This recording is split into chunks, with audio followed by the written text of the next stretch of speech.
Olá, pessoal! Tudo bem com vocês? Sejam muito bem-vindos a mais um episódio do Hora Café.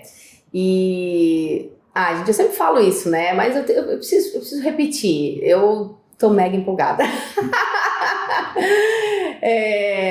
Eu tô muito empolgada porque a cada semana, a cada gravação, a cada pessoa que eu convido, eu fico extremamente...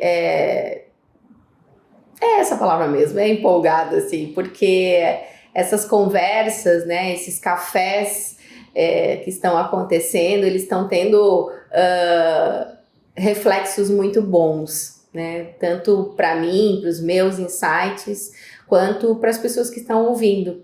Então, eu estou tendo feedbacks muito positivos, né, e eu acho que estamos conseguindo aí alcançar o propósito desse podcast, que é um espaço para a gente conversar, para a gente só ouvir, né, ou falar, enfim, e que cada etapazinha, cada palavra, cada frase, cada ideia, cada história contada, né, experiência apresentada, seja minha individual ou de algum convidado, acaba fazendo sentido, tocando, refletindo também em alguém que está ouvindo ou assistindo a gente. Então, quero começar não só falando da empolgação, mas também de um pouco de gratidão aí por tudo que vocês têm refletido nessas conversas.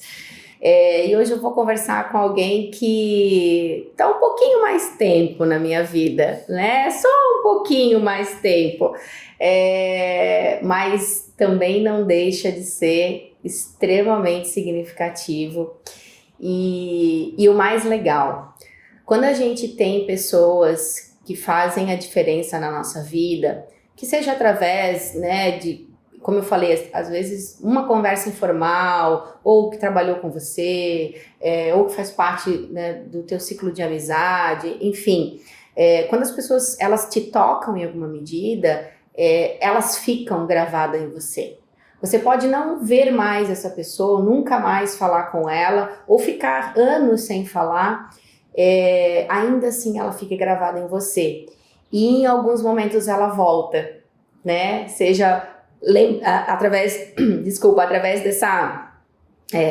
dessa voz, né? Dessa frase que ela te deixou, ou da ideia, ou do insight que você teve quando conversou com ela. E hoje com esse tipo de pessoa que eu vou falar. Quero apresentar a vocês o Juliano. Tudo bom? Juliano, a gente se conhece, se não fez, como estávamos comentando antes, mas vai fazer aí muito próximo, se não no ano que vem, no máximo no outro, 20 anos. Isso, 20 anos. 20 anos que a gente se conhece. Desde os 10, né? Boa!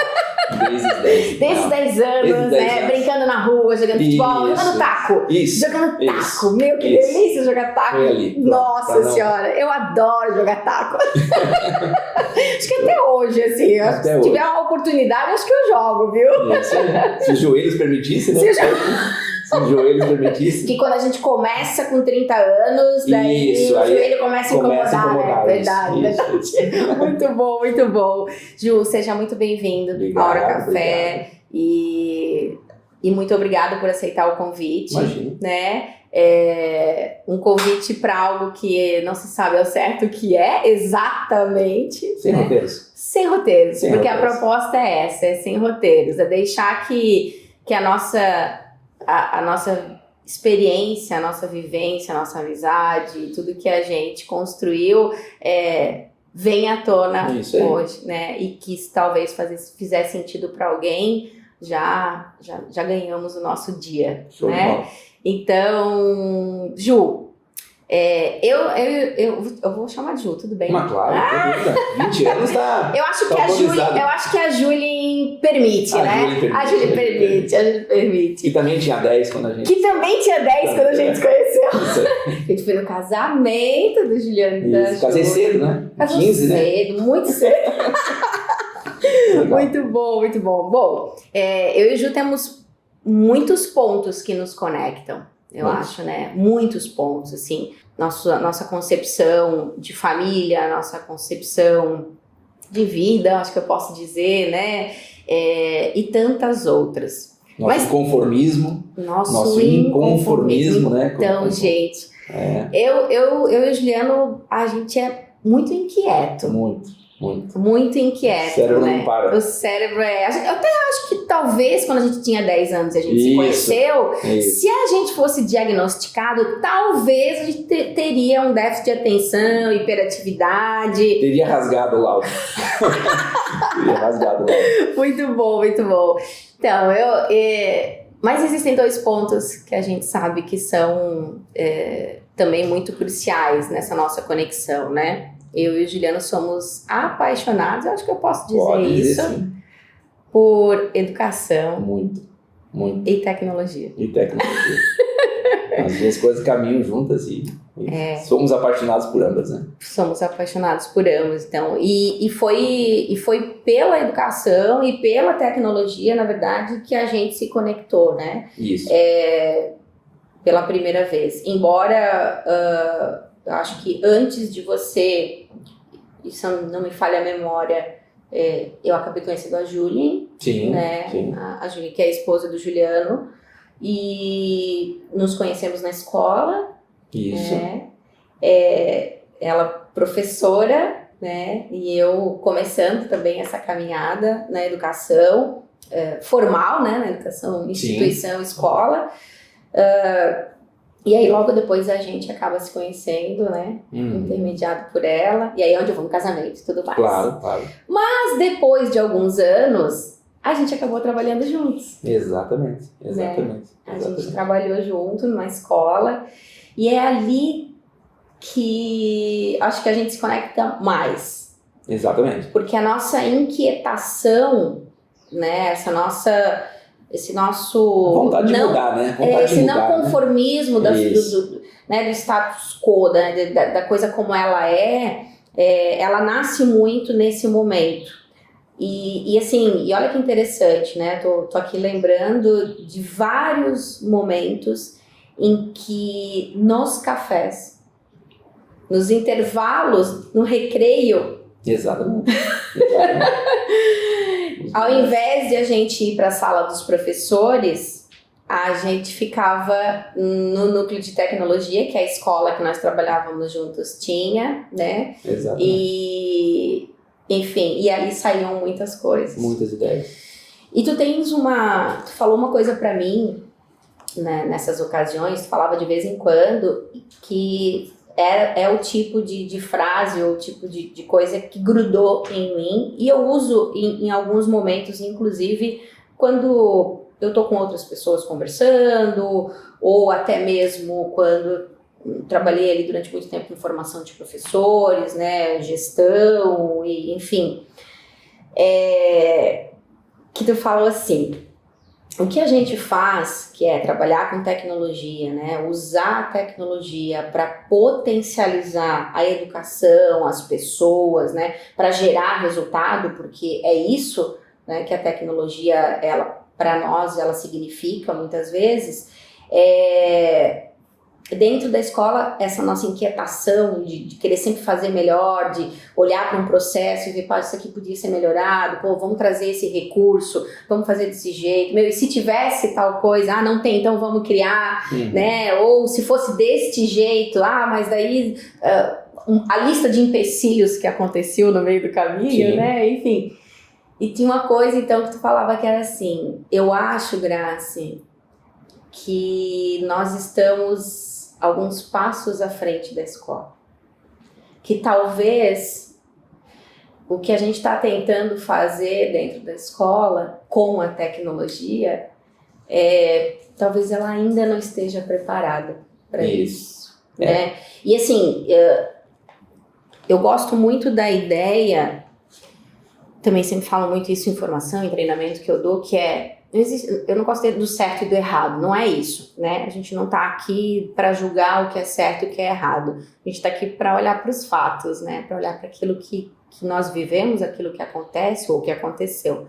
Então, assim, quando a gente fala, ou quando, né, tu falavas muito, a gente talvez esteja alguns passos à frente da escola, não é que a gente está melhor que a escola, né? Mas a gente consegue enxergar talvez coisas que a escola não estava conseguindo enxergar, pelo menos naquele momento quando a gente estava atuando diretamente. E até porque assim, não é nem uma questão de demérito da escola, né? Por exemplo, as startups de hoje, por que elas são tão vislumbradas, né? Porque elas são estruturas enxutas que conseguem correr rápido, sendo que as empresas grandes, tradicionais, é muito mais difícil você fazer uma movimentação. A escola realmente como alguns dizem, um transatlântico enorme, que você simplesmente não pode parar, acelerar, mudar de rumo, né? Então a mudança dentro da escola, ela depende de um certo tempo. As nossas ideias, né, que a gente tem até hoje, às vezes elas precisam ser implantadas de maneira mais gradativas, né? Então não é demérito da escola ou o fato de não conseguir mudar de forma rápida. É a forma como as coisas se dão, né? Mas a forma como as coisas se dão. E outra coisa, a escola é uma entidade, né? Enfim, é secular. Então, você vem fazendo o certo há muito tempo. Então, dificilmente vai dizer, não, mas agora, então quer dizer, eu fiz 30, 40 anos dessa forma e agora está errado, eu tenho que mudar. Porque quando você coloca tecnologia dentro da escola, você, às vezes, quebra realmente muitos paradigmas, né? Então, isso, às vezes, não é bem aceito. Por quê? Porque um professor que trabalhou 30 anos fazendo da mesma forma, né? E aí você mudar a forma é difícil. É muito fácil para quem quer mudar, mas quando alguém muda alguma coisa na nossa vida, nós também sentimos isso. Mudou alguma forma de você trabalhar, alguma coisa mudou no teu escritório. Você também tem essa sensação de que, poxa, alguém está pedindo para eu mudar, eu sempre fiz assim. Quando a gente propõe, é muito fácil para quem propõe fazer o outro mudar. Mas, então acho que é mais nesse sentido. A escola realmente demora um pouco mais do que as nossas ideias. As ideias, elas fluem muito mais rápidas, né? Do que propriamente você colocar em prática, né? Eu acho que vale ressaltar também de que quando a gente fala de escola, a gente não está falando de uma escola específica, mas a gente está falando da escola instituição, né? Porque assim, quando eu estive nos Estados Unidos e quando, enfim, na Europa também, que eu visitei lá alguma universidade, escola, enfim, no fundo, elas são todas muito semelhantes, né? A forma como elas se dão, a forma como elas se organizam, a concepção de educação, que é essa educação, primeiro, do certo e do errado. Então, por isso que talvez essa seja uma das maiores dificuldades que a gente tenha. E quando eu falo a gente, somos todos nós, independente de ser um professor na escola ou não, ou ser um empresário, enfim, essa coisa de que a gente precisa acertar sempre, porque nós viemos desse processo educacional que nos obrigou a acertar, e quando a gente tem que acertar, a gente fica pesado, né? Fica muito mais pesado. Conversávamos aqui antes sobre essa coisa aqui, né? Do próprio podcast, como é que eu vou fazer uma coisa que eu não sei. E aí o medo de errar, né? Ele vem desse processo educacional. Então é claro que quando você propõe algo novo, né? Ou quando você olha para uma situação e diz, mas podia ser talvez assim, ou a gente assume de que, ok, então vamos arriscar fazer assim. E aí, o que perde, o que ganha? Isso. Existem outras situações, por exemplo, dentro de escola que nós nos deparamos, e isso acontece em todas elas, quando você propõe algo extremamente inovador, quem está propondo tem que cuidar para não errar. Porque do outro lado, eles estão olhando para você, olha, não, beleza, você quer fazer isso aqui de maneira diferente, tem que dar certo. A maneira que eu faço hoje talvez não dê certo, mas essa que você está propondo, que é super tecnológica, super avançada, tem que dar certo. Então também você corre um risco de colocar um projeto e o projeto realmente precisar de ajuste, precisar de apoio, e às vezes você está um pouco sozinho nessa questão, porque nem todo mundo dentro de uma instituição compra esses avanços, porque claro, mexe na zona de conforto de praticamente todo mundo, mexe na zona de conforto de aluno, mexe na zona de conforto dos pais, né? Os pais hoje estão com muito mais voz ativa dentro das escolas. Isso, de certa forma, às vezes é mal vista, mas eu acho que é bacana. O pai não entrega mais o aluno e vira as costas, ele se importa. Se importando, ele vai enxergar coisas que talvez ele questione. Mas o fato de se importar está fazendo com que a educação venha melhorando. É inegável que a educação vem melhorando. Inegável. ela poderia avançar mais, não tenha dúvida, né? Poderia avançar mais, mas ela vem melhorando. Eu até arrisco, né, de falar, olhando um pouco para as universidades, para as faculdades, enfim, eu arriscaria dizer, a gente tem um contato maior com a educação básica, né, que nós estamos, inclusive, um pouquinho mais à frente do que algumas universidades, nesse sentido, né, de talvez experimentar um pouco mais, de testar um pouco mais, de rever a nossa concepção do que é um ensino, né? Que, assim, o processo de aprendizagem em si, ele precisa passar pelo protagonismo do aluno, das pessoas, não do aluno, das pessoas, né? Porque certo. Aí a gente coloca todo mundo realmente, a importância de todos no processo. Porque quando tu trazes, é difícil a gente se sente um pouco sozinho nesse mundo de propor inovação dentro de lugares, e aí pode ser escola, pode ser uma empresa, pode ser na tua família.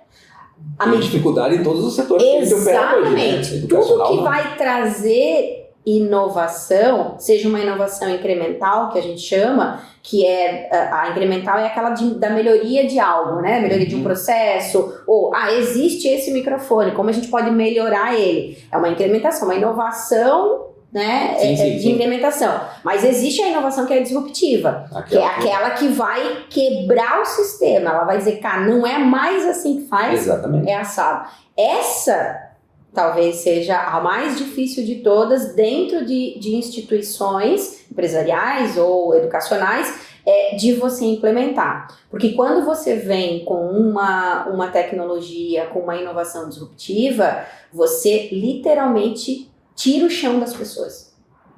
E aí, quando tu tira o chão das pessoas, tu é o vilão. E às vezes acontece também de você ser o vilão em um determinado momento e depois a pessoa fala, poxa, era isso que tinha que acontecer, ficou bom, eu não entendia isso, eu não via isso, porque isso é uma coisa importante. Quem está no processo de inovação ou de criação de algo, já pensou em quase tudo. E na hora que você vai implantar, você já tentou se cercar de todas as coisas que você pensou, enfim. Quando você coloca isso em produção, como a gente diz, aquela pessoa que vai ser impactada, talvez ela não tenha aqueles questionamentos todos respondidos. Então ela vai questionar aquilo que você questionou há 6 meses atrás, ela vai questionar. Então também vai ter um tempo de maturação para que a pessoa entenda o porquê que isso está sendo colocado. Por isso que o processo criativo de inovação, ele tem que ser feito a várias mãos, né? Você tem que montar equipes, às vezes, e colocar professores dentro para que eles façam parte do projeto. Para que você não simplesmente diga, olha, isso aqui a partir de agora vai ser assim. Vamos falar em prova digital, por exemplo. Prova digital é algo extremamente disruptivo. Talvez não disruptivo porque existia prova em papel, mas a prova digital é algo diferente. Né? No começo, você envolve vários professores e eles começam a dar opiniões sobre aquilo. Na hora que você implanta, você vai ter um patrocinador da tua ideia dentro de sala de aula, diferente de você simplesmente dizer, olha, a partir da semana que vem a prova é digital e você não falou com o professor, você não falou com o aluno, então esse trabalho gradativo de fazer as pessoas se inserirem dentro do teu projeto de inovação é bacana. Estratégias para que você consiga fazer aquilo que você quer, que é implantar a inovação. Porque tu traz, na verdade, um pertencimento e um protagonismo nesse processo, né? E é o que as pessoas buscam o tempo inteiro, né? Fazer parte do processo. Inconsciente ou consciente. Exatamente. Mas elas buscam. Então, pertencer a algum lugar, a um grupo social, enfim, pertencer é uma necessidade humana, né? É uma necessidade humana. Então, quando alguém vem e diz o que você tem que fazer, é uma coisa. Quando alguém te pergunta a respeito... Te insere no processo, né? É completamente diferente, né? Mas ainda assim, eu acho que tem um fator que é muito determinante, né? Que é o querer fazer parte também. Porque, como a gente disse, é difícil... Quando trata de inovação, ou do novo, ou de mudança, naturalmente existe uma rejeição. E é até neurológica isso, né? É uma condição humana. É muito economia de energia. É muito louco. O mesmo motivo que te faz não mudar é o motivo que te faz mudar. Porque tu tá o tempo todo economizando, ou, né, precisando economizar energia, né, para fazer a coisa melhor. Sim. em menor tempo possível, gastando o menos possível e assim por diante. Os atalhos do cérebro, né? Então isso isso vai gerando tecnologia, porque na história da humanidade é isso. São esses elementos que te trazem a geração de tecnologia ou a ciência, enfim. Mas eles são os mesmos motivos que te faz, cara, mas olha só, se eu tiver que levantar daqui, eu vou ter que gastar energia, não vou? Então tá indo contra aquilo. Sim, mas é que tu tem que gastar agora para economizar depois. E muitas vezes essa visão é que nos falta. E uma coisa importante sempre, a pessoa que cria inovação, que gera o processo de inovação, essa pessoa tá a milhão com o cérebro, tá vendo coisas novas. A pessoa que vai ter que implantar aquilo é diferente. Quem cria inovação também é afetado pela inovação que vem de fora. Então isso é bem importante. Nós aqui na empresa de tecnologia, né? Nós somos afetados por questões que vêm de fora. ISO 27001, implantar aqui, LGPD. Tem que fazer assim agora, isso aqui agora vai ser feito dessa forma. Todo mundo também não quer se mexer, porque, vou ter que fazer isso, vou ter que pensar diferente. Então, quando você cria inovação para o outro, é de certa forma muito fácil. Mas quando você recebe inovação de outro, então você tem que ter realmente empatia de entender que para você colocar a tua inovação em algum lugar, você tem que fazer um trabalho um pouquinho mais árduo de convencimento, de pertencimento, ou trazer a pessoa para dentro do teu projeto. Porque senão ela vai sentir a mesma coisa que você sente quando muda alguma coisa do teu dia a dia ou do teu fluxo, que o teu cérebro já está preparadinho para executar e repetir dia após dia. Ô Ju, vou te fazer uma pergunta, fica à vontade para responder ou não, tá? Vou até tomar uma água. Eu vou unir um pouquinho a frase do talvez a gente esteja alguns passos à frente da escola, aos serviços que a gente tentava criar, né, as estratégias, os recursos que a gente tentava propor para a escola, o próprio discurso que a gente usava do convencimento, porque sim, a gente entendia sempre, né, da importância do envolvimento de todos. Então um pouco dessa angústia de dizer, cara, não está indo, está demorando, que agonia, mas... tem sua hora, né? Tem sua hora, tipo assim, ai meu Deus, mas meu Deus, eu já fiz, já mostrei, já deu certo, e ainda assim não vai. Esse foi o motivo pelo qual tu saiu da escola? O motivo pelo qual eu saí da escola é muito simples. Eu sempre fui um empreendedor nato, trabalhando na escola, sempre tive empresa fora da escola, e aí surgiu a oportunidade de sair, e até porque assim, eu conseguiria fora da escola, no meu entendimento, atingir muito mais aquilo que eu queria, que era revolucionar a educação por meio da tecnologia, ofertar produtos e melhoria de processos em itens que a gente testou inúmeras vezes e que deram certo. Quer dizer, não é só um achismo, a gente colheu informações, a gente fez em cima de dados, né? A gente analisou o que a gente fez para ver se alguns projetos realmente não davam certo e você simplesmente coloca eles embaixo do tapete ou bota numa gaveta para daqui a uns anos você tirar da gaveta e botar ele para funcionar. Então eu acho que saindo, eu acho que é uma contribuição que eu conseguiria dar para mim, por poder ver a coisa funcionando em outras instituições também. E claro, a gente tem a empresa que também trabalha na área de cartórios, né? Então a gente acabou, por ser desenvolvedor, a gente montou uma equipe de desenvolvimento para fazer softwares para cartórios, né? Cartório de protesto, de notas.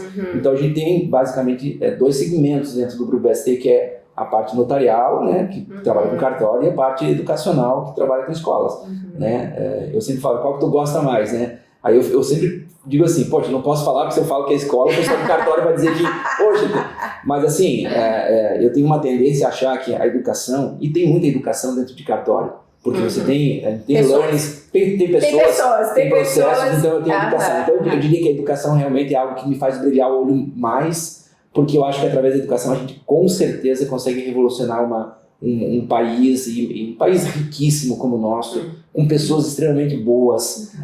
Eu sou uma pessoa realmente otimista e o meu copo está sempre cheio, porque eu acho que os percalços a gente resolve e o resto é foco em educação.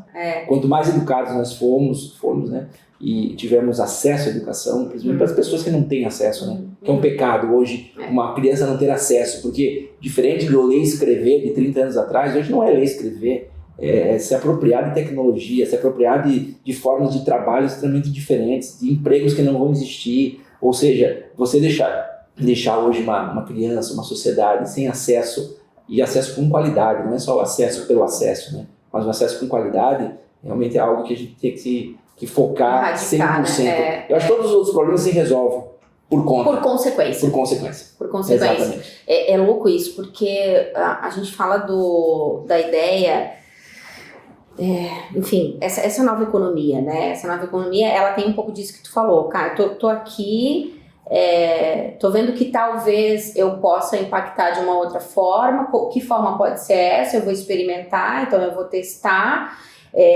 Eu vou analisar os dados, analisar resultado, ver quais os próximos passos. Claro, muitas vezes a gente consegue ver lá na frente, né? Mas é o passo de hoje que vai me dizer se vai chegar lá ou não, e no meio do caminho a gente vai ajustando. Então é uma lógica, é um mindset que é muito linkado ao que se entende hoje como empreender ou empreendedorismo em si, atrelado à startup, que é esse também novo modelo de negócio, né? Ou enfim, nova forma de se criar uma empresa, mas todos esses elementos de eu quero fazer diferente, aí eu vou experimentar, aí eu vejo o que deu errado, aí eu conserto, eu vou ajustando o caminho, ele vai contra o modelo que a gente tem muito tradicional, né, de pensar a coisa só numa linear, né, e de que não tem esses percalços no meio do caminho. E isso é uma coisa que tem me preocupado muito quando a gente diz a educação, né, é essencial para essa mudança. Mas se esse modelo ele também não quebra essas amarras, a gente fica num ciclo que hoje, quando um jovem chega no mercado de trabalho, né, e aí Ju, a gente está entrando um pouco até... Tu tem um filho de 15, eu tenho um de 14, que tá começando a despertar essa coisa do opa, existe um mundo além dos meus amigos, né? E do videogame e tudo mais, que vem já sendo construído também um mindset por essa lógica sempre do mesmo jeito. Como é que eu quebro isso? Mas aí a família tem que estar muito do lado, né? Para dar o diferente, para fazer aquilo que talvez a escola não tenha condições nesse momento de ofertar. Isso. Então, você tem que olhar o que o mundo está e proporcionar para o teu filho outras experiências, além da escola, ou não deixar simplesmente para a escola que a escola resolva todos os problemas. Né? Eu acho que a escola não resolve todos os problemas e a escola não tem obrigação de resolver todos os problemas. Então, ele ficou na escola todo esse tempo e agora, ou ele fez faculdade e agora está sem emprego. Então, assim, tem que se pensar muito antes, né? Proporcionar experiências diferentes, olhares diferentes, não deixar parado, até porque adolescente a gente sabe, né? Não pode deixar muito parado, tem que fazer se movimentar para fazer coisas diferentes, porque senão a gente perde eles, né? Mas quando tu falas ali do acesso, né? Hoje a gente ainda tem lugares que não tem acesso à internet, por exemplo. Muitos, na verdade. E olha que coisa louca, tu sabe que esses dias eu teve um cara que me procurou e ele tem um projeto de, como é que a gente chama, de colocar a internet, né? Na verdade ele é um intermediador, assim, ele é um mediador para colocar a internet de graça em escolas públicas que ainda não têm acesso. Então, o trabalho dele eu converso com as secretarias de educação dos municípios e converso com as operadoras, as distribuidoras, né, de sinais, enfim, daquela região, daquela cidade, o que tem disponível, de pegar aqui algumas empresas que oferecem esse serviço. E aí, enfim, ele consegue... as empresas estão muito dispostas a dar acesso, a fazer o que precisa ser feito. Ela tá passando um cabo na frente da escola, cara, puxa o cabinho lá e dá acesso para essa escola.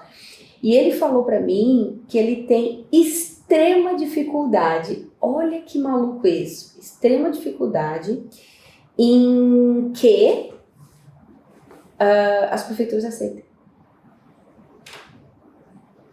Receber acesso à internet gratuita. Né? Tinha que mandar aprender. Se isso realmente está acontecendo, tinha que mandar aprender. Mandar aprender o prefeito. Tu consegue conceber, e aí, claro, que eu não tenho muita experiência de área pública, mas eu entendo alguns quesitos ali, algumas bengalas, né, algumas desculpas, que é pela burocracia, porque como é que vai ser e tal. E por que eu, na verdade, trouxe isso? Senão, às vezes, a mente da gente vai para uns lugares, mas tem sentido, tá, gente? Calma. No sentido, assim, que às vezes a gente está tão preso em fazer sempre do mesmo jeito que a gente não consegue ver que a solução está do teu lado. Ah, não. Sem dúvida. Que as soluções, elas te permeiam. Só que para que ela aconteça, talvez você tenha que sair um pouquinho da rota. E assim, não é que sair da rota no sentido de ilegalidade, né? Sim, não é tudo. isso, né? Eu sempre brinco, não tá matando ninguém, não tá roubando, não tá machucando, cara, o resto tá livre. Certo. Tá livre, entende? Então, essa construção que a gente tem como ser humano através da nossa educação, tanto formal quanto informal, porque muitas vezes, mesmo dentro de casa, não existe esse diálogo, né, do diferente, do aceitar o diferente, né, e aqui a gente podia abrir um parênteses gigantesco. Mas quando eu fico realmente muito fechado, né, e indo só nessa linear, e não olho para os lados, ou não busco ao menos olhar para os lados, eu perco a oportunidade de evoluir. Não tem dúvida, se fecha uma bolha, né? É o que vem se falando muito, né? Se fecha na bolha, e aí você só conversa com quem está dentro da bolha. Isso acontece, né? Acontece na política, acontece em qualquer lado. Sim. O que às vezes a gente tem o entendimento de que a gente está vendo o problema onde a pessoa não vê. Então, às vezes acontece muito disso. A pessoa, ela pergunta, mas você está usando dessa forma? Sim, está certo. Tu não vê problema em usar assim? Não. Todo mundo vê problema naquilo e teria a solução, mas a pessoa que está dentro do processo não vê o problema e ela nem sabe que ela precisa de ajuda. Então, essa também é uma outra questão que a gente tem que quebrar, né? Como é que eu vou fazer para a pessoa perceber que ela tem um problema, né, na sua estrutura, na sua organização, na sua escola, que aquilo é um problema. Que aquilo é um problema. Então eu preciso convencer a pessoa de que aquilo é um problema para depois dizer, olha, eu tenho ajuda aqui. Então tem várias barreiras que a gente tem, né? O que eu acho que, inevitavelmente, a tecnologia ela é avassaladora e ela vai simplesmente passar como um rolo compressor. Isso vai acontecer. Talvez não aconteça na velocidade como a gente imagina, mas ela vai acontecer. Uhum. A escola daqui a 10 anos ela não vai ser igual a de hoje. Uhum. A de 30 não vai ser igual, porque as coisas vão mudar. Então, o celular é um exemplo, assim, o celular é um dos exemplos, né? Celular em sala de aula, quanta confusão por conta de celular em sala de aula, daqui a pouco virou um utensílio a mais, como lápis, borracha, e o professor que dá uma aula maravilhosa pode ter o celular em cima da mesa, que ele não vai competir como com a borracha e com o lápis. Então, são em vez de só proibir, né, um proibir por proibir, né, que é como dizem os próprios Tamagotchi, né? Dizem que as escolas elas foram o maior genocídio de Tamagotchi. foi Acabaram com o modelo de negócio? Acabaram com o modelo de negócio, né? Mas para te ver o poder que a escola tem, né? Não tenho dúvida. A instituição é extremamente organizada. Eu vou falar, para mim é a maior empresa de todos os tempos. Não tenho dúvida. É a maior. Olha que coisa maluca isso. Vamos pegar lá nos índios. Os índios. Tempo das cavernas, vamos lá, tempo das cavernas. Cara, se a pessoa ou se aqueles seres humanos lá não fossem fazer o processo de pegar a pedrinha lá e bater, e não ia achar o fogo, né? Controlar, né? Cara, se eu não experimentar fazer diferente ou fazer outras coisas, como é que eu vou saber que eu estava fazendo do jeito melhor? Aí é aquela curva da inovação, né? Das pessoas que são as primeiras a fazer, né? As que colhem os frutos, as que são as primeiras a tentar controlar o fogo, tentar pular na água junto do jacaré. As outras vão ficar olhando, opa, deu certo, não deu. Ah, deu certo? Ah, então agora eu vou. Quer dizer, isso a gente vai ter sempre, né? As pessoas que são mais acomodadas com relação à tecnologia, inovação, e as pessoas que são as que vão liderar, ou seja, que vão ir para frente com a tecnologia. E aí, mais uma vez, tecnologia, não existe acerto e erro, né? E existe um processo. Eu não acredito muito no eureka, descobrir alguma coisa assim do dia para noite. Eu acho uma construção contínua. Tu pode trazer para consciência, pode parecer o tal do eureka, mas a eureka nada mais é do que a sinapse, né? Enfim. Não é? Porque é baseado em várias experiências que tu vai tendo, que tu vai experimentando. Tanto é que, assim, a média de donos de startup é de 40 anos, né? Isso mostra o quê? Que por mais que a gente gosta, a mídia, o marketing, a mídia gosta muito de vender pra gente e principalmente para os jovens, né? A ideia da startup, da pessoa nova, extremamente nova, recém-formada. Claro que é possível, não tenha dúvida que é possível. Tem pessoas geniais saindo da universidade hoje que vão montar empresa depois de um ano e vão ser bilionários antes dos 30. Não tenha dúvida, mas isso é uma exceção. É um percentual extremamente pequeno. A grande maioria, tanto é que a média das startups é de 40 anos, porque são normalmente pessoas que trabalharam no mercado formal, que vislumbraram os problemas do mercado formal, seja qual instituição for, ensino ou qualquer outra indústria, qualquer mercado, e que ao longo desse tempo trabalharam com essas dores, tiveram insights de resolver essas dores em algum momento da vida, ou por um desligamento forçado, que muitos empreendedores, a gente vai às vezes conversar, poxa, se não tivesse me demitido, eu estaria lá até hoje. E me demitiram e eu fiquei meio que sem chão, e aí eu acabei abrindo uma empresa e o negócio deu certo. Quer dizer, tem pessoas muito potentes dentro de empresas que talvez morram dentro dessas empresas, e não é demérito nenhum, mas que muitas dessas acabam saindo por algum motivo, né? E acabam criando empresas. Então, por isso que a média é de 40 anos, né? Dá tempo de você eu acredito demais, assim, e quem sabe um dia a gente possa fazer alguma coisa, inclusive, com isso. Olha só, tu trouxe aqui um dado, né? Que é a média das pessoas que criam uma startup é de 40 anos, né? Jovens, extremamente jovens, 40 anos, né? Se acham jovens, né? Nós nos achamos jovens. Né? Mas enfim, ninguém vai ter envelhecer, né? Então, o que a gente tem? A gente tem essa experiência vivida. Poxa, a gente já arriscou algumas coisas, a gente, né, já consegue ter uma visão um pouco maior, não é melhor, é maior de algumas coisas. E consegue identificar onde é que tem alguns problemas que poderiam trazer, né, que a gente pode criar uma solução. O que o jovem tem? O jovem tem a ousadia que a gente vai perdendo ao longo do tempo. Essa ousadia de arriscar mais, de vamos. Eu até falo num episódio que eu gravei, quando eu conto um pouquinho da minha história, que é justamente isso, assim, quando tu tem 17 anos, filho, tu dá all-in, né? Tu aposta tudo que tu não tem, entendeu? Tu aposta, tu vai. Mas quando tu tem 40, depois de uma caminhada, tu pondera algumas coisas. Até porque tu tem menos ficha, né, com 40, né? Entendeu? Com 20, 22 tu tem mais ficha, né? Então, mais agora ficha. Tu imagina se a gente consegue unir a experiência com a ousadia, né?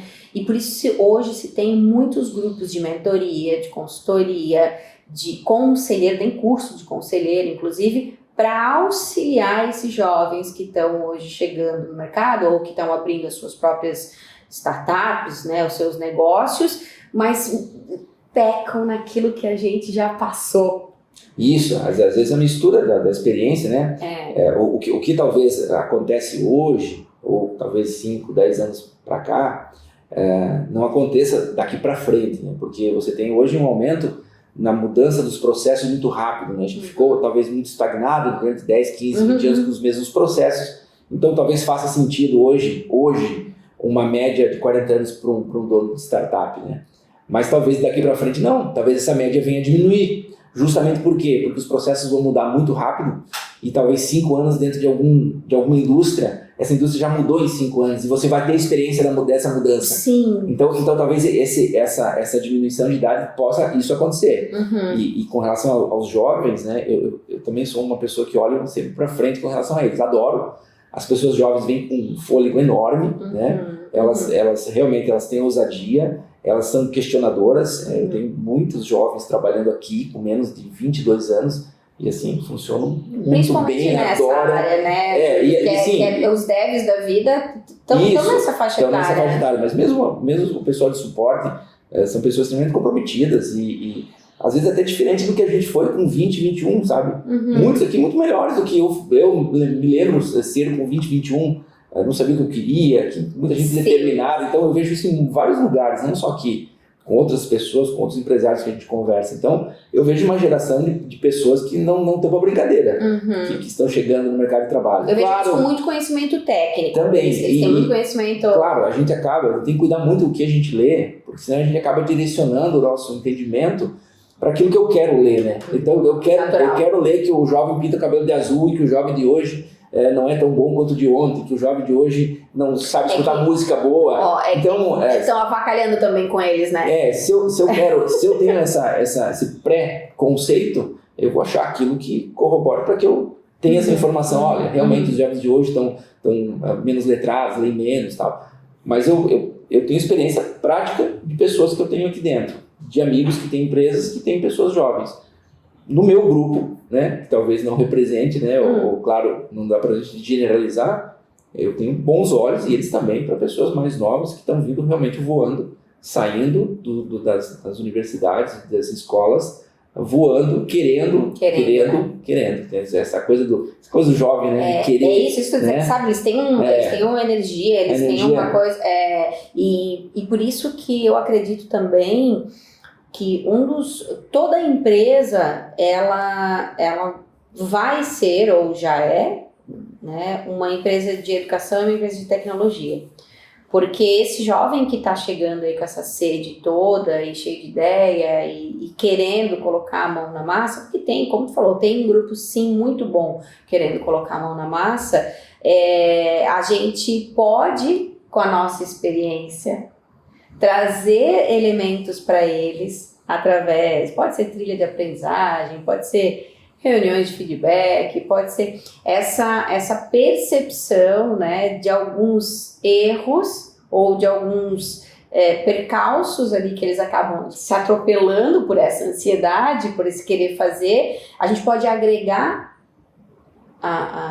com eles, né, para eles, e com isso diminuir a idade. E aprender com eles também, porque eles têm uma parcela de ensinamentos a nos dar. Como o mundo está mudando muito rápido, a gente não consegue absorver tudo que tem no mundo, tudo que tem de coisas no mundo. Eles estão, enfim, a esponja, né? Novinhos, né? Então eles acabam absorvendo bastante coisa. Então eu gosto muito também de trocar informação. Então eu vejo assim que há uma via de mão dupla. Eles precisam da experiência, eles precisam talvez dessa carga da ansiedade, que às vezes o jovem é um pouco ansioso. Nós fomos também, eu ainda sou até hoje, então a gente tende a diminuir, mas eu acho que a troca é importante. Você estar num ambiente onde você tem pessoas de idades diferentes, eu acho fantástico. A diversidade, fantástico. Fala-se muito da diversidade só como ou de gênero, ou de... enfim, etnia, mas para mim, diversidade, quando você diz, cara, eu tenho um ambiente, ou eu proporciono um ambiente, né, que respeita a diversidade, é quando eu falo que existe diversidade, porque cada um de nós tem uma cabeça, cada um de nós, né, tem um olhar, um ponto de vista, e quando você coloca numa sala, né, essa diversidade de pessoas que pode ter idades diferentes, religiões diferentes, etnias diferentes, culturas, enfim. Orientação sexual, identidade de gênero. Tudo. Lembrando disso, porque o mundo hoje não permite mais o preconceito. E outra, né, não é isso ali que define de fato a pessoa, eu acredito pelo menos... talvez de valores e princípios? Nenhum. Porque a essência exatamente é de cada um. Se cria vários enredos sobre isso que, para mim, é balela. Tá? A pessoa tem que ter valor, tem que ter princípio, e o restante é meio que é da pessoa e deu pra bola. Escolha. É que como nós talvez não tivemos tanto poder de escolha quando mais jovem, ou, né, essa liberdade que se tem hoje, acho que talvez essa palavra é importante, né, eles têm muito mais liberdade talvez do que nós não tivemos, talvez, pelo acesso, porque tem muito acesso realmente, né, eu conheço as coisas do mundo, se eu quiser, eu tenho tudo na palma da minha mão, então, logo, eu não me limito a só a educação escolar ou familiar, né? Ou seja, eu não vou só receber o que a escola me dá ou o que meus pais me dão, mas eu tenho um mundo na palma da mão onde eu posso comparar. Isso. Entende? Então, eu tenho uma coisa aqui dentro da minha casa que é pregado assim, mas de repente, que nem quando a gente fazia com os nossos amigos, eu fui dormir na casa do amigo e lá na casa do amigo a mãe dele deixou fazer tal coisa. Sim, porque lá vai ter, né? Lá sim.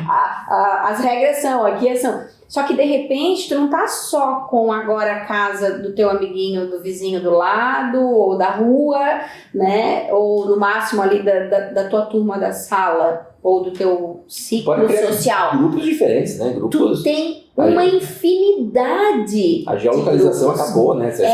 Isso. E isso faz com que eles acabam sendo confundidos com rebeldes, porque eles têm argumento para discutir. Exatamente. Mas peraí, mas por que em tal lugar é assim, por que tal não é, por que... Entende? Então, quando tu trazes, né, tu trouxe antes, e eu acho bem legal essa percepção, porque eu acredito também muito nisso, sim.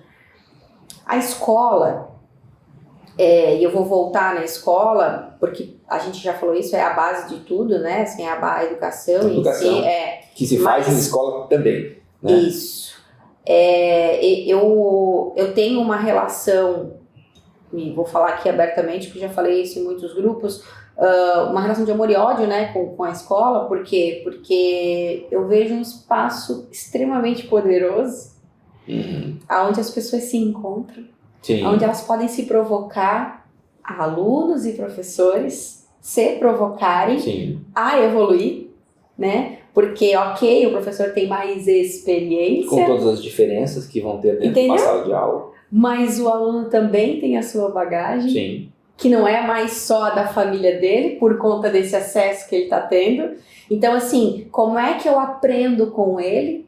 Porque quando também tu trazes que, quando eu consigo dar aula com o celular em cima da carteira para ele, e ele não se interessa em pegar o celular, é porque, na verdade, você já se conectou com ele. E o que você está falando é mais importante, talvez, do que aquilo que... Ou o que tu tá oportunizando para ele é mais importante do que tá no celular naquele momento. Então, eu acho que essa significação, ela vem antes da proibição. Então, quando você proíbe um estudante de usar o celular na sala de aula, claro, são momentos e momentos, a gente sabe disso, né, pela questão de foco e tudo mais, mas quando você proíbe, no sentido não pode usar, você está tirando uma parte dele ali. Porque sim, esse celular não é só o celular, mas é através dele que ele se conecta com o mundo, é através dele que ele se sente parte desse mundo. Então, como é que eu vou desconsiderar uma ferramenta que deu poder a ele fazer parte desse mundo? Para trazer ele para um espaço onde só eu estou dizendo que é certo? Só o que eu estou trazendo é que, entendeu? Então, a escola, ela é necessária. Eu já gravei alguns reels no meu perfil particular, né, pessoal, falando, é importante demais a escola trazer os conteúdos que ela traz, porque o foco não deveria estar no conteúdo, mas no que ele oportuniza, da mesma forma que o foco não está na ferramenta, não está no celular, mas no que ele significa. Então eu acho que esse papel da escola ele é fundamental.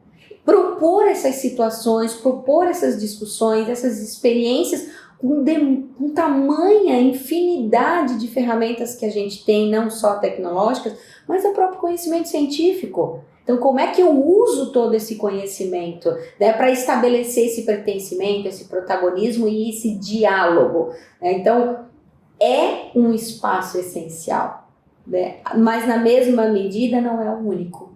Não é o único. Então, a família tem um papel importante. Família, a sociedade também precisa se envolver nesse processo, como tu disse, né? A família está junto nesse processo educacional. Uma vez que você está inserido numa sociedade, você está sendo educado 24 horas por dia. Exatamente. 4 horas você passa na escola. As outras 20 você passa, tirando o horário do sono, claro. Sim, que até ali você... neurologicamente. É ali que, na verdade, está aprendendo. Que ali está realmente enraizando, efetivando tudo aquilo que você aprendeu naquele dia, enfim, está fazendo limpa o que não fez sentido. Toda a maravilha que o nosso cérebro né? Então, a questão, eu acho uma coisa importantíssima da escola, que nos últimos anos, a gente vê vendo isso, né? Focando em questões neurológicas, chamando profissionais da psicologia, da própria psiquiatria, pessoas que entendem de cérebro, estudando um pouco mais a questão neurológica, entendendo como é que o aluno realmente aprende, como é que essa informação que está jogada ali, como é que ela realmente ela é absorvida. A escola acabou usando muitos conceitos de física, né, absorção, né, mas enfim, eu acho que a escola está indo para essa linha. Só que assim, existe muita coisa sendo mudada na escola. E às vezes assim, tem até um ditado que diz que às vezes você mudar 20%, você resolve 80% dos problemas. Que às vezes a gente não precisa fazer 80%, 100% daquilo que tu imagina. Faça 20%, que talvez esse 20% que tu está fazendo vai resolver, por exemplo, 85%, 90% da escola. Um item, assim, a escola, eu acho que é fundamental, uma estrutura extremamente organizada, ela tem que evoluir e ela vai evoluir, né? Isso eu acho que não tenha dúvida, mas uma questão que eu acho que poderia ser repensado hoje, a gente já poderia estar sem, as mochilas com o peso que elas são, a quantidade de livros, a forma que eles são feitos. Essa é uma questão que ainda eu diria assim, poxa, isso é algo simples de resolver. Isso é algo simples de resolver. E a gente não conseguiu resolver. Quando a gente foca, simples de resolver. Simples de resolver. Certo. Quando a gente foca nos processos de ensino e aprendizagem olhando para o mundo de hoje. Isso. Não, sem dúvida. Por quê? Por que não é resolvido? Aí é uma outra, é uma questão... Não sejamos ingênuos, né? Exatamente. Existe um modelo de negócio envolvido que não permite mesmo exatamente. Que isso mude. Isso. E aí, claro, corrobora com toda essa concepção da não mudança, que infelizmente acaba sendo, né, freado dentro da escola, de tipo, não vai ter o livro, e aí, faz o quê? O livro até poderia ter, né? Mas a gente sabe. Mas eu digo, poderia ter um dispositivo móvel, poderia ter... enfim, é uma questão... Essa é uma questão... mas é muito louco. Eu nem digo que é polêmica, porque assim, pra mim é algo que assim, existe realmente uma organização muito grande por trás disso tudo, mas... É um sistema, né? É um sistema todo montado, e aí, claro, existem os lobbies, existe tudo que a gente já sabe. Mas é uma questão que a escola poderia resolver, que é um problema simples, né? É um problema simples, né? Todos os outros... Será que os pais estariam preparados para isso também? Olha... Ou será que... Como é que eles veriam? Porque às vezes eu tenho a impressão, Ju, de que também tem um braço da família que segura isso, né? A escola também é um pouco do reflexo da sociedade que está em torno, né? Então você tem, claro, a percepção de que, claro, o livro, ninguém quer acabar com o livro, mas existem modelos hoje extremamente comprovados de que a gente não precisaria deles da forma como eles são organizados. A gente está falando de informação. A informação está no modelo de livro. Ela pode estar num outro modelo, num Kindle, num tablet, em qualquer outro lugar. A inovação incremental. Isso. Poderia ser uma inovação incremental. Não muda o status quo, mas... Ninguém quer enterrar o Machado de Assis. A gente só quer colocar ele numa lápide mais bonita. Né? Ou seja, quer dizer, botar numa lápide não, numa visão mais bonita. Enfim. Então eu acho que essa é uma questão que poderia ser resolvida, eu digo, simples e, voltando, a escola é um pouco do reflexo da sociedade. Então eu acho que sim, queria ter um pouquinho de pé atrás, mas eu acho que tudo aquilo que você faz de inovação, se você tem argumento para defender numa reunião de pais, num comunicado, você defende, né? A gente sabe das escolas que estão usando provas digitais, né, de que o argumento é extremamente válido, né? Você tem informação, você tem dados, você tem medição em tempo real, você tem a prova automaticamente corrigida, você consegue, inclusive, numa evolução do sistema, criar provas com personalização, com trilhas de aprendizagem específica para a dificuldade do aluno. Quer dizer, isso tudo já existe, é uma questão de você compilar e colocar no modelo digital. No início, né, vamos lembrar que em 2017 foi criado o sistema digital, né? Alguns pais reclamaram, né, hoje a gente não tem mais essa reclamação, quer dizer, é algo que não chama mais atenção. O processo é esse, já foi, aconteceu. É assim que acontece, né? Foi dado uma credibilidade enorme no processo para que realmente fosse algo infalível, né? Nesse ponto, não tinha como um aluno, por exemplo, perder prova. Porque os ganhos são muito maiores. Os ganhos são muito maiores, né? Muito maiores. Claro, existe um gasto um pouco maior, né? Se você for colocar um gasto direto, né? Mas você tem uma economia indireta muito grande, né? Você tem um professor que não precisa mais corrigir, né? Inúmeras provas. Você tem uma rapidez na entrega da informação. Você entregando rápido a informação, você consegue fazer uma análise naquele mesmo dia com o teu filho em casa. Olha, você errou essa questão aqui. Poxa, por que tu errou? Pai, porque me confundi com isso aqui. Quer dizer, tá vivo ainda, porque ele fez a prova de manhã, você está conversando sobre a prova à tarde, já com a correção. Quer dizer, essa rapidez, ela é importante para que você consiga conversar quando aquele item está quente na memória da criança. Não daqui uma semana, 2, quando o professor entregar uma prova corrigida em papel, que muitos acabam nem entregando para o pai, ou deixando na mochila, acaba se perdendo, se rasgando. Você tem, inclusive, um histórico de todas as provas que o aluno fez. Então, essas questões, voltando para o livro, né? Eu acho que a questão da prova, ela é até mais complicada de um pai aceitar do que você substituir, por exemplo, um livro didático por um tablet digital. Porque você vai ter a mesma coisa num modelo mais digital, um monte de criança aí com 5, 6, 7 anos carregando mochilas extremamente pesadas. Isso é algo que assim, é chovendo molhado, né? Se for trazer qualquer médico aqui que trabalha nessa área vai te comprovar e provar que isso realmente é algo que prejudica ao longo do tempo, né? Então, enfim, algo que seria simples de resolver. Eu acho de tudo que a gente falou agora, enfim, de tudo que a gente sempre conversa, né? Quando a gente traz esses pontos que é educação, tecnologia, e existe o terceiro, que não tem, na verdade ele é o centro de tudo, e ele é a espinha dorsal de tudo, que são as pessoas, né? Não tem dúvida. Ou seja, toda a tecnologia, todos os processos, todos os produtos, todos os negócios, tudo que a gente faz, ele gira em torno das pessoas, né? Consciente ou inconsciente, né? Sim. Ele gira em torno da pessoa. Seja essa pessoa só eu, ou seja, para atender as minhas necessidades, ou seja, atender as pessoas no meu entorno, ou até mesmo de uma grande sociedade, como tu trouxe ali, do teu motivo da saída, né, da escola, que foi o mesmo que o meu. Isso. Né? Que foi o mesmo que o meu. Como é que a gente... Ok, legal, eu vi que isso aqui dá certo, eu vi que isso aqui funciona, como é que a gente agora amplia isso, né, e leva para o máximo de pessoas possíveis, sem perder subjetividade ou sem perder, né, a gente estava falando um pouco antes de começar a gravar, a personalização cada vez hoje mais, né, do quanto as pessoas gostam, né, então, vou criar um novo negócio, cara, se tu olhar para o teu cliente, né,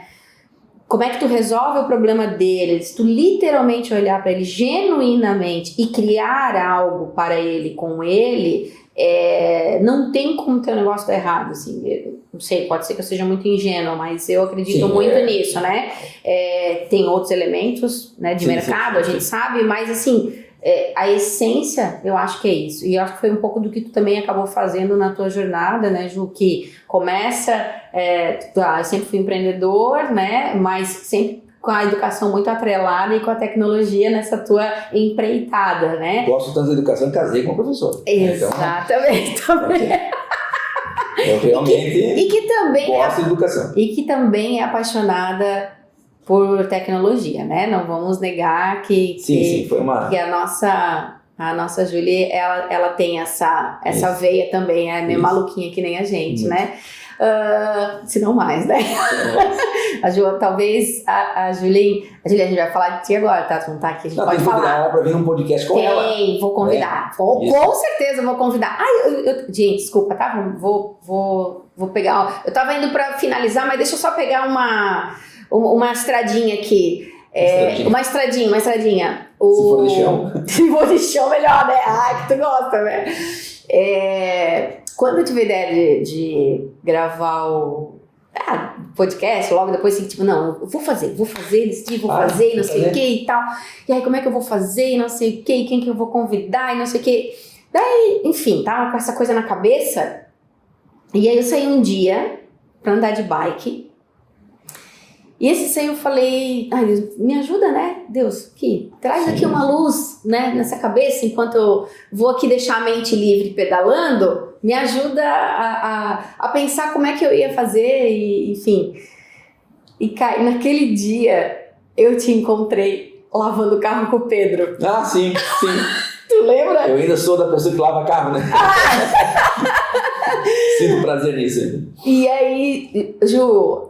Naquele dia eu falei, cara, eu vou gravar com o Juliano, Naquele dia foi engraçado. E a gente começou a conversar, tu lembra disso? Eu demorei 4 horas pra lavar o carro. Porque chegou você, né? Depois chegou meu sogro.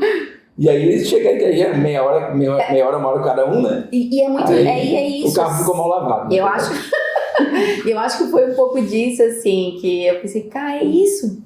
É essas conversas. Porque a gente começa num ponto, vai para 1 milhão de outros, mas alguns fragmentos desses mexem com o cognitivo nosso que está aqui, né, diretamente, mas talvez com quem também aí esteja ouvindo e tudo mais. Então, por mais que pareça um grande conglomerado de coisas aleatórias, mas no fundo acaba sendo tudo a mesma coisa, né? Ou seja, nós aqui para nós tudo se resume em tecnologia, educação e pessoas. Não, e o bacana também, assim, como digo, a sociedade vem crescendo, né? Se olhar 100 anos atrás, nós estamos crescendo. Então nós somos mais pessoas boas do que ruins. Parte desse princípio, né? Pessoas ruins não criam coisas maravilhosas, elas só destroem, né? E como você tem muita criação de coisas boas, então a gente tem muito mais gente boa no mundo todo, do que pessoas ruins. Claro, vai ter pessoas ruins, né? Sim. Você vai ter muita gente pensando em tecnologia, não lembrando sempre que tecnologia não é só computador, aqui o tablet. Solução. É solução. O que eu acho no meio para solucionar um problema, né? Se hoje eu estou achando que o tablet vai solucionar o problema do peso da mochila, é o tablet. Mas se amanhã depois for outra coisa, será outra coisa. Então, é uma tecnologia, não só digitais, né? Existem outros. Lápis é uma tecnologia, talher é uma tecnologia, qualquer coisa dessa lei. Então eu vejo que as pessoas elas querem evoluir para melhorar. Acho que hoje o nosso cérebro, por querer economizar energia, a gente sempre tenta buscar algo para os mesmos motivos que algo para realmente facilitar a nossa vida. Quer dizer, é como se a nossa jornada até o alto da montanha, cada dia eu vou pensar uma forma melhor de chegar na montanha, sofrendo menos e mais rápido. Então acho que parte por ali. Então eu acho que tem muita gente pensando em tecnologia, muita gente disposta a inserir tecnologia em educação e às vezes tem as barreiras. Então tem muita gente boa dentro da escola, muito professor bom. Eu acho que a grande maioria são professores que realmente amam aquilo, né? Porque realmente se não amassem, não estariam ali. Então eu digo assim, um profissional que, poxa, esse profissional ama o que faz, eu acho que é um professor. Porque quem não ama estar com alunos de uma 5ª série, não poderia estar, né? Então a gente sabe que o professor realmente merece uma salva de palmas, porque só que claro, né, a gente tem que ajudá-los, né? Ajudar a educação. Quem está disposto a fazer algo tem que tentar ajudar. O podcast é isso também, né? Tratando um pouco de educação. Sim. Então acho que é bem bacana. De trazer, né, para mim, eu acredito muito numa educação que é uma educação da provocação, né? Do fazer questionar, ou enfim, fazer pensar, né? Uma educação do pensar. E não só de eu trazer algo para você, mas eu trago, sim, eu vou trazer, tá aqui. mas vamos tentar olhar de mais diversos ângulos possíveis, né? Principalmente no olhar a árvore, né? E olhar a floresta, né? Tentar sair um pouquinho e entender em que contexto que aquele conteúdo pequeno que você está passando para o aluno faz sentido no mundo. Eu acho que essa questão... Quando eu estava trabalhando cultura digital com eles ali no ano passado, foi uma experiência muito legal, assim, que era um pouco disso que a gente fazia, né? Deixa eu trazer aqui um recurso aqui para vocês do que está acontecendo no mundo. Vamos fazer os desdobramentos, né? Por exemplo, vamos pegar o carro elétrico, que tipos de desdobramento? Vamos pegar um carro autônomo. Então, não é ele em si, mas é tudo que envolve, né? É certo, errado? Não sei. A gente precisa olhar para isso. Perfeito. E decidir ou tirar as nossas conclusões. Então, eu acredito demais nesse modelo educacional, que é um modelo que não anula, que isso é importante, não anula conhecimento, não anula conteúdo, não anula ciência de forma alguma, mas traz um olhar de reflexão sobre este conteúdo e essa ciência, para que eu use ela para criar novas. Então, eu acho que é um pouco disso, sim. E se a gente é utópico, se a gente é idealista, Ju, eu não sei. Né? Eu sou. Assim. Eu sou. Eu gosto de ter sonhos grandes com relação a essas questões, porque o sonho nos alimenta, né? Eu acho que a gente precisa ter a fornalha sempre com lenha para colocar, senão a gente acaba definhando, né? Então, assim, eu tento me manter sempre motivado e otimista. Claro, não é um otimista... não é um sonhador. Um sonhador, né? Sentado no sofá. Até porque o nosso perfil, que é um perfil, querendo ou não, né? Por mais que a gente trabalhe com criatividade, porque quando a gente trabalha com solução, a gente está trabalhando com criatividade, né? Não deixa de ser, porque se criar algo vem da criatividade. Mas assim, no sentido de quando a gente é mais pragmático, porque a gente é pragmático. Porque quando tu diz assim, eu vou lançar um produto, mas eu já testei, eu já analisei, eu já cerquei aqui, a pergunta que o cara vai me fazer, eu já fiz, isso é um pragmatismo, isso é você se estruturar. Então, eu acho que a gente consegue trazer, né, um pouco dos dois mundos, que é, sim, vamos sonhar, vamos pensar fora da caixa, mas com os pés no chão. Isso, Né? Eu acho que tem um pouco o foco sempre tem que ser, assim, tá querendo resolver o quê? Qual é o problema que você está resolvendo? No final das contas, você tem que estar querendo resolver um problema. Porque a tecnologia em si, por inovação, ela não se... É o porquê, tem que ter sentido. Se não tiver sentido... A gente sabe que existem inovações que criam a necessidade, né? Cria necessidade, existem essas outras, claro, vertentes, não estou desmerecendo elas. Mas pelo menos eu penso assim... Eu gosto do sentido também. Do sentido de eu estou resolvendo um problema. Temos um problema aqui com o saneamento básico blumenau. Como que a gente resolve? A gente resolve contratando uma empresa para fazer isso aqui. Como é que a gente monitora se está certo? Pelo então assim, eu tenho que ter dados, eu tenho que ter um problema, eu proponho solução e tenho que ter dados para medir. Então eu vou nessa linha. Legal. E aí, claro, a inovação não é o inovador, a pessoa única, é um monte de gente que está contribuindo para um processo de criação. Exatamente. Os filmes de Hollywood às vezes te levam para achar que é uma coisa muito simples, né? Então, mas não é verdade. Não é tão simples. Ju, assim, a gente podia ficar aqui mais um tempo, né? Assim, algumas horas. Amanhã à noite. Então tá. Troca água pro Red Bull. Nós nos colocaram mesmo esse desafio antes de entrar, né? A nossa amiga Fábio falou, olha, duvido que vocês vão gravar aí 1 hora, né? Mas enfim, gente. Então assim, Ju, nossa, muito obrigada pelo teu tempo, né? Pela tua disponibilidade, pela troca. Tranquilo. Né? E como sempre, a gente espera muito que tenha feito sentido, né? Ou que tenha tocado em alguma medida, que possa inspirar, que possa, enfim, ou simplesmente, como eu sempre falo, deixa a mente só ouvindo, né? Vai fazendo outras coisas e quem sabe uma palavra, uma frase, um parágrafo possa tocar em algum ponto da tua vida aí que você tá no momento, né? Então, obrigada por fazer parte também desse momento importante para nós. Eu que agradeço, eu já estava quase não dormindo, enquanto não me ligava para dizer, Juliano, você não quer ir lá no podcast? Então, obrigado pelo convite, tá? Extremamente lisonjeado por ele. Obrigada. E as portas aqui estão abertas para você. Muito tá bom, muito bom. Gente, obrigada e até a próxima.